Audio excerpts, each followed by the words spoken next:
Halo sahabat Permata, perkenalkan saya Dr. Galih Manggala Mahardika. Saya dokter spesialis kulit dan kelamin di Rumah Sakit Permata Depok.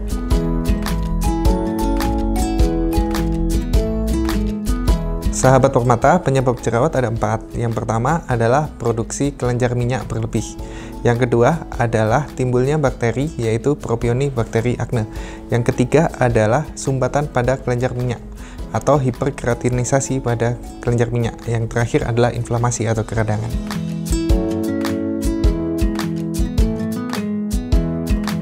Jadi sahabat Permata, memang yang namanya jerawat itu seringkali membuat kita tidak sabar. Kita seringkali pengen segera jerawat itu hilang. Salah satu mitos yang ada di masyarakat adalah dengan cara memencet jerawat. Tetapi tahukah kalian bahwa dengan memencet jerawat ada 2 hal yang akan terjadi. Pertama, kita dapat memicu terjadi inflamasi berlebih. Akibatnya seringkali didapatkan jerawat batu. Yang kedua, bisa saja dari jerawat batu itu timbul scar. Nah, scar ini jauh lebih susah untuk kita bisa hilangkan. Pada orang dengan scar acne, maka akan mengalami bertahun-tahun gejala atau bekas itu. Jadi, sebaiknya jerawat tidak boleh dipencet, kecuali dengan cara yang benar atau dilakukan oleh orang yang profesional di bidangnya.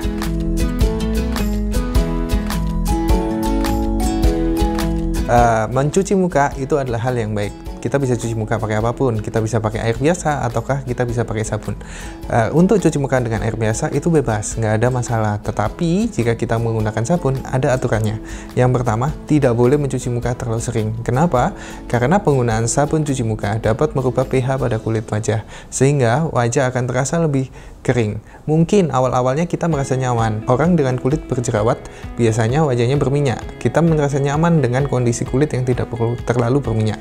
Tapi kalau kita melakukan secara berlebihan, misalkan 5 kali cuci muka dengan menggunakan sabun, tentu saja kulitnya akan kering secara berlebihan. Efeknya adalah kulitnya menjadi kaku, ketat, dan sangat tidak nyaman. Pada case-case tertentu, malah hal ini dapat menyebabkan breakout atau timbulnya jerawat berlebih.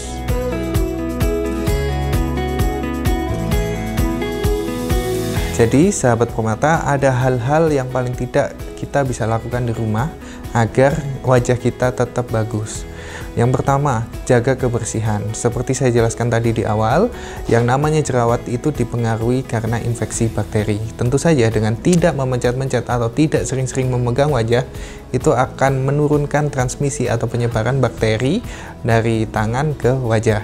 Yang kedua, kita bisa kurangi makanan-makanan yang dapat memicu jerawat. Contohnya, 1. Makanan produk susu. Pada penelitian yang dilakukan, produk susu ini dapat menyebabkan jerawat dengan cara hormon dari sapi ikut ke bawah dalam susu tersebut, sehingga pasien seringkali mengalami jerawat. Tapi susu apa? Susu yang paling sering adalah susu dengan kandungan protein tinggi dan juga susu skim.